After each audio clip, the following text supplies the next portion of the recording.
واعتصموا بحبل الله جميعا ولا تفرقوا.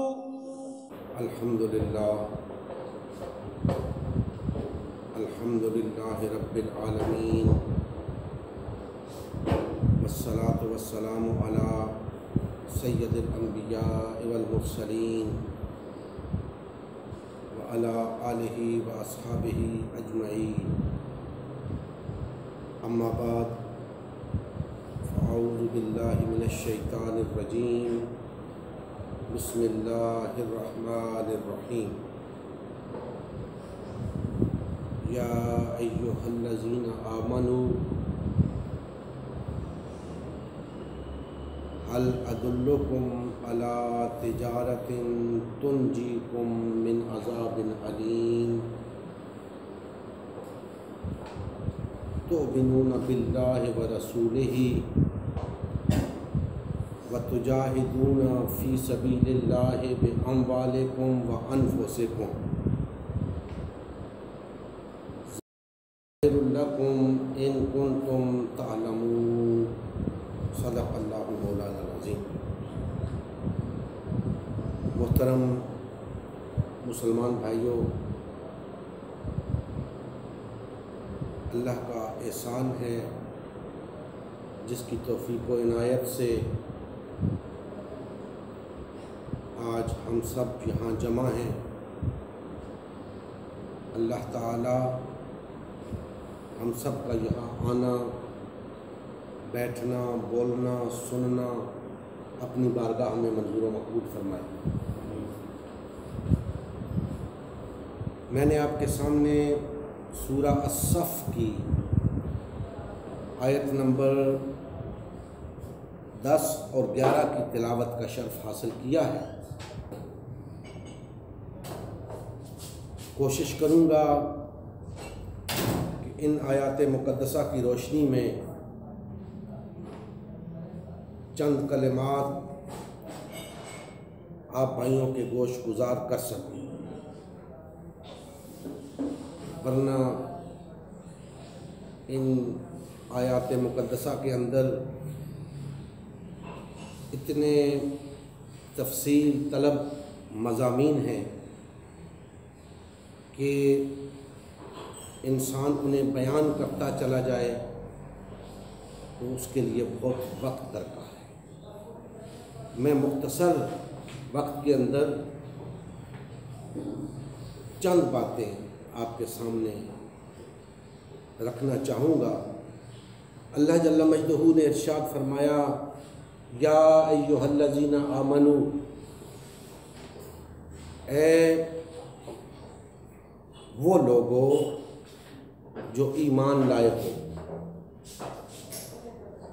اے وہ لوگوں جو دعوی ایمان رکھتے ہو، کیا میں تمہیں ایک ایسی تجارت نہ بتاؤں جو تمہیں عذاب علیم سے نجات عطا کر دے. اللہ جل مجدہ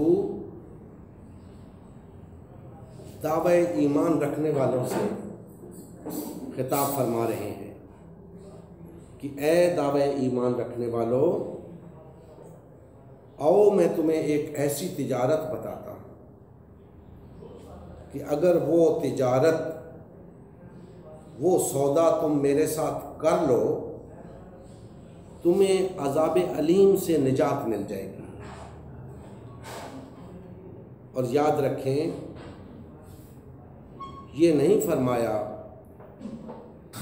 کہ آخرت کے عذاب سے نجات مل جائے گی، فرمایا عذاب علیم سے نجات مل جائے گی. گویا مطلب یہ ہوا کہ وہ عذاب خواہ اس دنیا کے اندر ہے خواہ وہ آخرت کے اندر ہے، اس سے نجات مل جائے گی.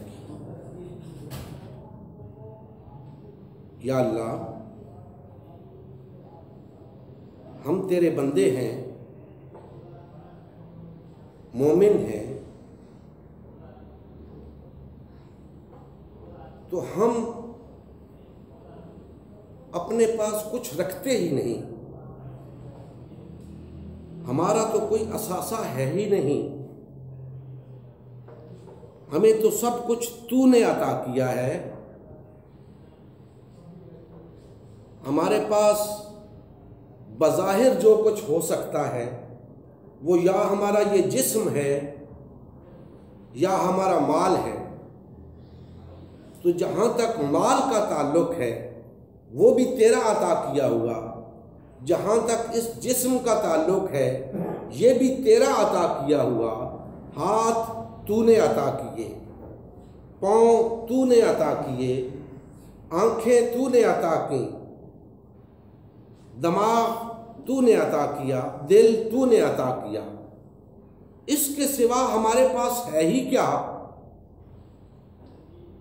کہ ہم تیرے ساتھ کوئی تجارت کریں۔ اللہ جل مجدہ فرماتے ہیں، اے میرے بندے، بے شک تیری یہ بات درست ہے کہ تیرے پاس جو کچھ ہے وہ میرا عطا کیا ہوا ہے، اس کے باوجود چونکہ میں نے تجھے اپنی اس عطا پر تصرف عطا کیا ہے، اس لیے اب تو اسے اپنا سمجھ، اس مال کو بھی اپنا سمجھ، گو کہ میرا عطا کرنا ہے، اور اس جسم کو بھی میرا سمجھ، گو کہ میرا عطا کرنا ہے۔ اب بتا، اب میرے ساتھ سودا کرتا ہے اس مال کا اور اس جسم کا جو اولاً تو ہے ہی میرا عطا کردہ، اب میں تجھے پھر تفویض کرتا ہوں، تجھے اس پہ تصرف عطا کرتا ہوں۔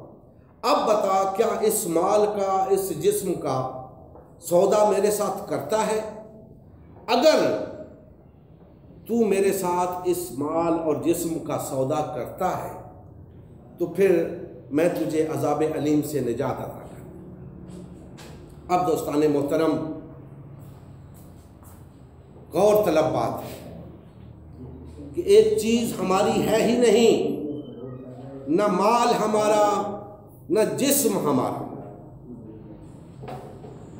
تو اللہ جل مجدہ فرما رہے ہیں کہ میرے ساتھ اس مال اور اس جسم کا سودا کرو تو میں تمہیں عذاب علیم سے نجات عطا کر۔ اب دوستان محترم، غور طلب بات ہے کہ جو لوگ واقعتاً اہل ایمان ہیں، کیا انہوں نے اس سے پہلے اللہ سے یہ سودا نہیں کر رکھا؟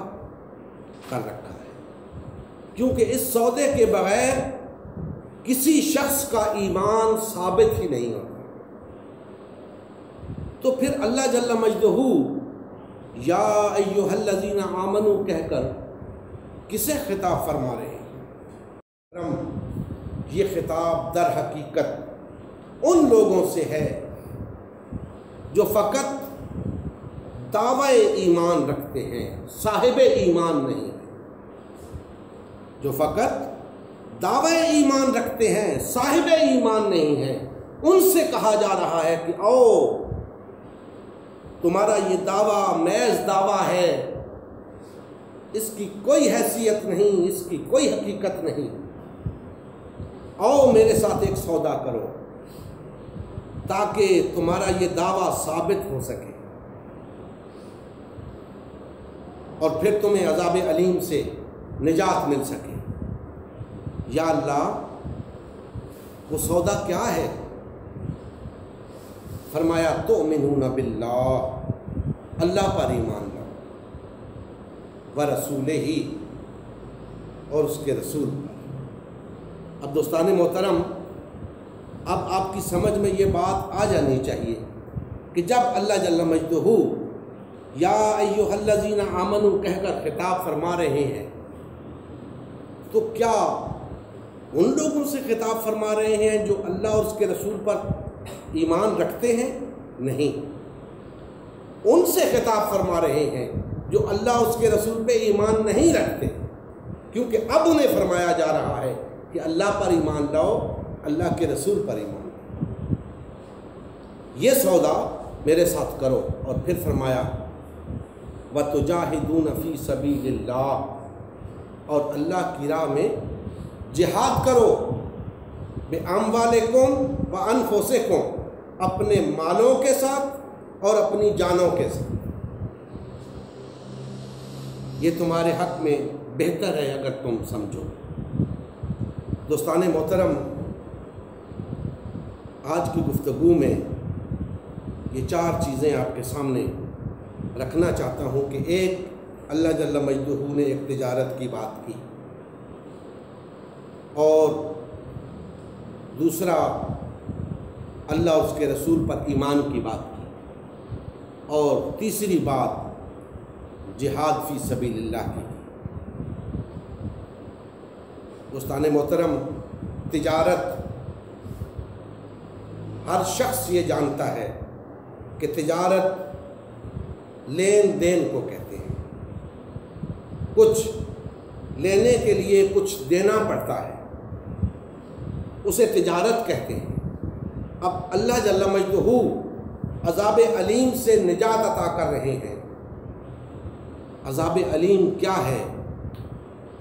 دوستان محترم، اس وقت ہم جس قدر محرومیوں کا شکار ہیں وہ سب عذاب علیم ہے۔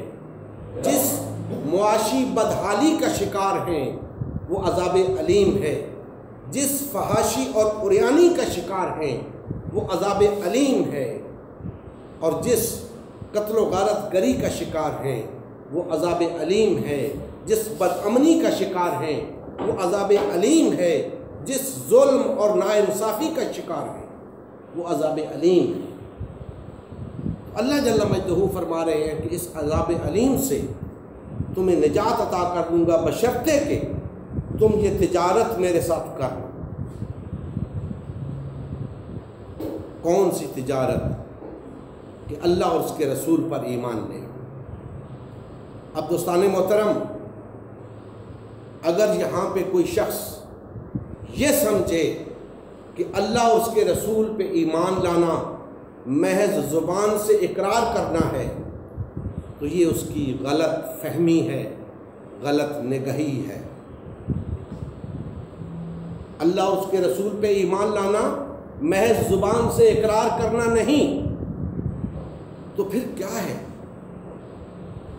اس کی وضاحت اللہ جل مجدہ نے آیت کے اگلے حصے میں فرما دی کہ وَتُجَاهِدُونَ فِي سَبِيلِ اللَّهِ بِأَمْوَالِكُمْ وَأَنفُسِكُمْ، اور اللہ کی راہ میں جہاد کرو اپنے اموال کے ساتھ، اپنے نفوس کے ساتھ۔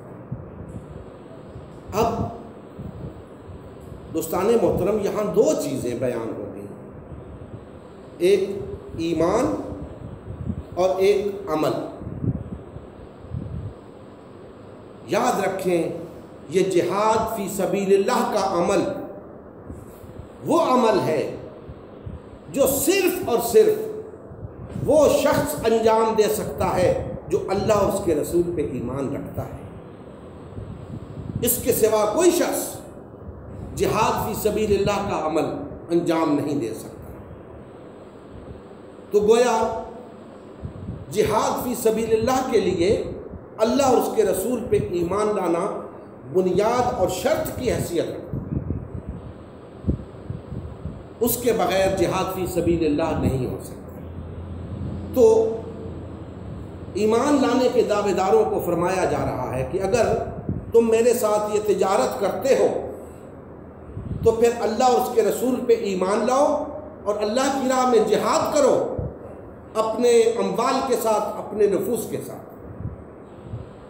اب دوستان محترم، جو شخص یہ دعویٰ رکھ کے بیٹھ گیا کہ میں تو اللہ پر بھی ایمان لایا، اللہ کے رسول پر بھی ایمان لایا، اور جہاد فی سبیل اللہ سے عملاً انکاری ہو گیا، اس کا اس تجارت کے ساتھ کوئی تعلق نہیں،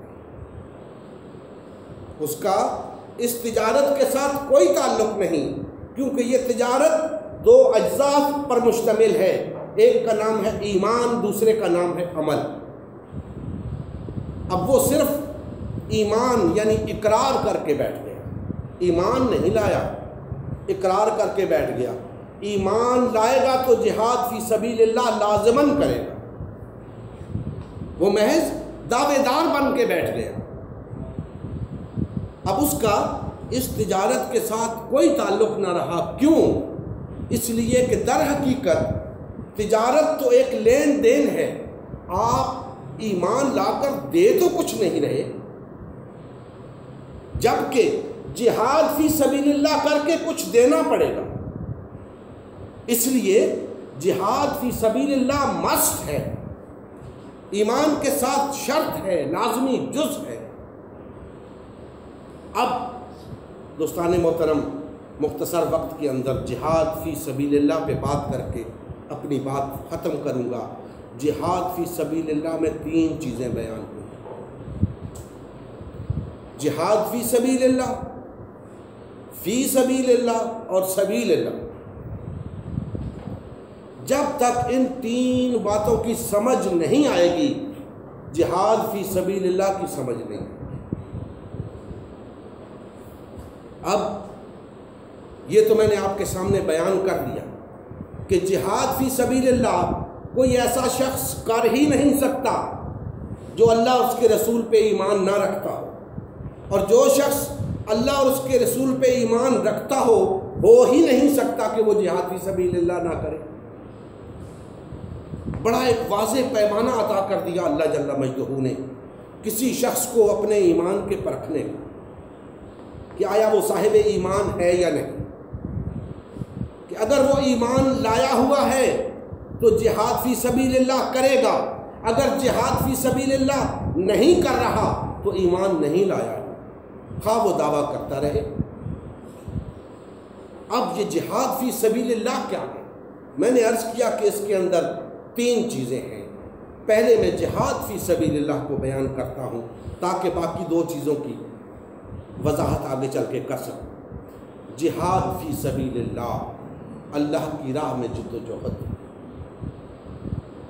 یاد رکھیں کہ دین کا جو مطمع نظر ہے، جو دین کی دعوت ہے، دین کے عطا کیے جانے کا جو مقصد ہے، مسلمان کی جو ایک ذمہ داری لگائی گئی ہے، وہ ہے اللہ کی حاکمیت کا اس روئے زمین کے اوپر قیام۔ اب اللہ کی حاکمیت کے قیام کے لیے جو جد و جہد کی جاتی ہے، جو جد و جہد کی جائے گی، ظاہر سی بات ہے کہ اس کا آغاز ایک دعوت سے ہوگا۔ گویا اللہ کی حاکمیت کے قیام کے لیے کی جانے والی جد و جہد آغاز سے لے کر انجام تک جہاد فی سبیل اللہ کہلائے گی۔ جس دن اللہ کی حاکمیت کے قیام کے لیے جن لوگوں نے جد و جہد شروع کی، ان کا جہاد فی سبیل اللہ شروع ہو گیا، اور اس وقت تک جاری رہے گا جب تک روئے زمین کے اوپر اللہ کی حاکمیت قائم نہیں ہو جاتی۔ اور اللہ کی حاکمیت کے قیام کے لیے جہاد فی سبیل اللہ کی آخری سٹیج اپنی جان کو اس کی راہ میں قربان کر دیتا ہے۔ اس سے پہلے جہاد کے بہت درجات ہیں۔ اس دعوت کو، اس دعوت حق کو، اللہ کی حاکمیت کے قیام کی دعوت کو منزل مقصود تک پہنچنے کے لیے جتنا عرصہ لگے گا، جن مراحل سے گزرنا پڑے گا، ان تمام مراحل کے اندر آپ کو جو مسائل درپیش ہوں گے،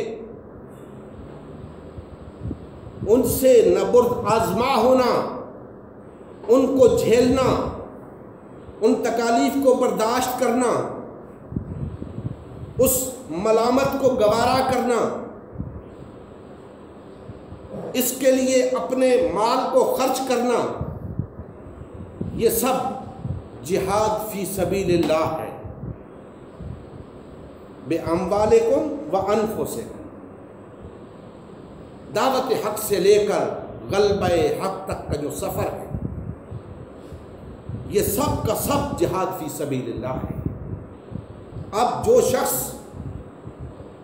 دعوی ایمان رکھتا ہے اور واقعتاً صاحب ایمان ہے، اسے اس سارے پروسیس سے گزرنا ہے، اسے دعوت حق کا فریضہ بھی انجام دینا ہے، اس کے لیے ملامت بھی سننی ہے، لوگوں کی باتیں بھی سننی ہیں، اس کے لیے گالیاں بھی کھانی ہیں، اس کے لیے تکالیف بھی اٹھانی ہے، اس کے لیے وقت بھی دینا ہے، اس کے لیے اپنی توانائیاں صرف کرنی ہیں، اس کے لیے اپنی صلاحیتیں دینی ہیں، اس کے لیے اپنا مال دینا ہے، اس کے لیے تکالیف برداشت کرنی ہے، اس کے لیے جیلیں برداشت کرنی ہیں، ہر طرح کی قربانی دینی ہے، تب جا کر جہاد فی سبیل اللہ کا فریضہ ادا ہے، تب جا کر اس روئے زمین کے اوپر اللہ کی حاکمیت کا قیام عمل میں آئے گا۔ تو دوستان محترم، جہاد فی سبیل اللہ کا یہ نقطہ نظر اپنے ذہن میں رکھیں، کیونکہ جس جہاد کی بات اس آیت مقدسہ میں ہوئی ہے، وہ دونوں مفاہیم یعنی جہاد بالمال اور جہاد بالنفس، ان کے آج کچھ اور مفاہیم لیے جا رہے ہیں کہ مال خرچ کرنے کو جہاد بالمال کہا جاتا ہے۔ یاد رکھیں، محض مال خرچ کرنا جہاد بالمال نہیں ہے، محض غریبوں کی مدد کرنا جہاد بالمال نہیں ہے۔ جہاد بالمال وہ ہوگا جو فی سبیل اللہ ہوگا۔ اب فی سبیل اللہ کیا ہے؟ آپ جتنی جد و جہد کریں گے، اس کے درمیان جو قربانیاں دیں گے، جو تکالیف اٹھائیں گے، جو ملامت سنیں گے، وہ سب فی سبیل اللہ ہوگی، تب جہاد ہے۔ جو مال خرچ کریں گے وہ فی سبیل اللہ ہوگا، تب جہاد ہے۔ بصورت دیگر یہ کام تو غیر مسلم بھی کر رہے ہیں، غریبوں کی مدد کرتے ہیں، رفاہی ادارے کھولتے ہیں، ہاسپٹلز قائم کرتے ہیں، بہت سارے رفاہی کام کرتے ہیں، تو کیا وہ جہاد فی سبیل اللہ بالمال ہو گیا؟ نہیں، جہاد فی سبیل اللہ بالمال وہی ہوگا جو واقعتاً فی سبیل اللہ ہوگا۔ یہ فی سبیل اللہ کیا ہے؟ یاد رکھیں، جس جد و جہد کی میں نے ابھی بات کی، جس کا آغاز دعوت حق سے ہوتا ہے اور جس کا اختتام غلبہ حق پہ ہوتا ہے، یہ سارا سفر جو ہم طے کرتے ہیں، اس کو سبیل اللہ کہتے ہیں، اس کو سبیل اللہ کہتے ہیں، اس کو صراط مستقیم کہتے ہیں۔ اس راستے پہ چلنا فی سبیل اللہ چلنا ہے، اس راستے پہ خرچ کرنا فی سبیل اللہ خرچ کرنا ہے، اس راستے میں تکالیف اٹھانا فی سبیل اللہ تکالیف اٹھانا ہے، اس راستے میں اپنی توانائیاں صرف کرنا، اپنی صلاحیتیں صرف کرنا فی سبیل اللہ توانائیاں صرف کرنا ہے۔ الغرض اس پورے سفر کے دوران آپ جو کچھ اللہ کی حاکمیت کے قیام کے لیے کریں گے، وہ سب کچھ فی سبیل اللہ ہوگا۔ اب آپ کو سبیل اللہ اور فی سبیل اللہ کا مفہوم سمجھ میں آیا؟ ہمارے ہاں محض قتل و غارت کو جہاد فی سبیل اللہ کا نام دیا جاتا ہے، اور محض مال خرچ کرنے کو جہاد بالمال کا نام دیا جاتا ہے۔ ایسا نہیں، ہمیں اس فلسفے کو سمجھنا ہوگا، اس بات پہ غور کرنا ہوگا۔ کیوں؟ اس لیے کہ دین کا یہی تقاضا ہے، اس جہاد کی شرط ہے اللہ اور اس کے رسول پہ ایمان لانا۔ جو شخص اللہ اور اس کے رسول پہ ایمان رکھتا ہوگا، وہ جہاد بھی کرے گا، اور فی سبیل اللہ کرے گا، وہ اپنا مال بھی فی سبیل اللہ خرچ کرے گا، اپنی صلاحیتیں اور توانائیاں بھی خرچ کرے گا، اپنا وقت بھی خرچ کرے گا۔ اور جو شخص اللہ اور اس کے رسول پہ ایمان نہیں رکھتا ہوگا وہ یہ کام تو کرے گا لیکن فی سبیل اللہ نہیں، فی سبیل الطاغوت کرے گا۔ کیا سمجھے آپ؟ جو شخص اللہ اور اس کے رسول پہ ایمان رکھتا ہوگا وہ یہ سب کام فی سبیل اللہ کرے گا، اور جو اللہ اور اس کے رسول پہ یہ ایمان نہیں رکھتا ہوگا وہ یہ تمام کام فی سبیل الطاغوت کرے گا، خواہ وہ مانے یا نہ مانے، خواہ وہ منہ سے کہتا رہے میں تو مسلمان ہوں، میں تو کلمہ گو ہوں، اللہ اور اس کے رسول پہ ایمان رکھتا ہوں۔ بھائی رکھتے ہو، دعویٰ ہے تمہارا، بتاؤ تو صحیح، جہاد فی سبیل اللہ کر رہے ہو کہ نہیں؟ جی کر رہا ہوں۔ کیا کر رہے ہو؟ یہ کر رہا ہوں، وہ کر رہا ہوں۔ بھائی وہ تو سبیل اللہ ہے ہی نہیں جہاں تم فی سبیل اللہ کر رہے ہو، وہ تو سبیل اللہ ہے ہی نہیں۔ سبیل اللہ تو یہ ہے، دعوت حق کا سفر سبیل اللہ ہے، اس سفر میں خرچ کرنا فی سبیل اللہ ہے، اس سفر کے دوران اپنی صلاحیتیں لگانا، وقت لگانا، تکالیف اٹھانا، قربانیاں دینا، یہ فی سبیل اللہ ہے۔ دوستان محترم، ہم جس جد و جہد کو لے کر اٹھے ہیں اس کا مقصد سب سے پہلے تمام کلمہ گو افراد کو وحدت کی لڑی میں پرونا، پھر انہیں اس سبیل اللہ پر لے کر چلنا، پھر ان سے فی سبیل اللہ جہاد کا تقاضا کرنا، اور پھر اللہ کی حاکمیت کو روئے زمین کے اوپر قائم کرنا۔ یہ کام یقین جانیے بالکل اسی ترتیب سے ہوگا، اس کے بغیر نہیں ہوگا، محض باتوں سے نہیں ہوگا، محض دعووں سے نہیں ہوگا، عمل سے ہوگا۔ اور عمل ایک ہی بتایا اللہ جل مجدہ نے، جہاد فی سبیل اللہ بِأَمْوَالِكُمْ وَأَنفُسِكُمْ۔ اگر یہ کام ہم نے کر دیا ہمیں نہ صرف عذاب علیم سے نجات ملے گی بلکہ اس دنیا کے اندر بھی اللہ جل مجدہ ہمیں سربلندی عطا کریں گے، وقار عطا کریں گے، غلبہ عطا کریں گے، اقوام عالم کی امامت عطا کریں گے، اقتدار عطا کریں گے، اور آخرت کے اندر بھی کامیابی اور کامرانی اور فلاح عطا کریں گے۔ ضرورت اس امر کی ہے کہ نہ صرف ہم خود اس بات کو سمجھیں، جہاد فی سبیل اللہ کو سمجھیں، سبیل اللہ کو سمجھیں، فی سبیل اللہ کو سمجھیں، بلکہ ان تمام کلمہ گو بھائیوں تک اس بات کو پہنچائیں اور انہیں سمجھائیں کہ بھائیوں، آپ ایمان کا جو دعویٰ رکھ کے بیٹھے ہیں اس کا تقاضا جہاد فی سبیل اللہ ہے، اور جہاد فی سبیل اللہ یہ ہے، سبیل اللہ یہ ہے، فی سبیل اللہ یہ ہے۔ آؤ اس دعوت حق کو قبول کرو تاکہ ہم اکٹھے ہو کر، طاقتور ہو کر، وحدت اختیار کر کے، ایک جماعت بن کر، باطل اور طاغوت کے سامنے سینہ سپر ہو کر اللہ کی حاکمیت کے قیام کے لیے کما حق ہو جد و جہد کرتے ہوئے اللہ کی حاکمیت کو قائم کر سکیں۔ اللہ جل مجدہ ہمارے حال پہ رحم فرمائے اور ہمیں صحیح تصور دین کو کما حق ہو اپنانے اور دوسرے بھائیوں تک پہنچانے کی توفیق عطا فرمائے۔ وما علینا الا البلاغ المبین۔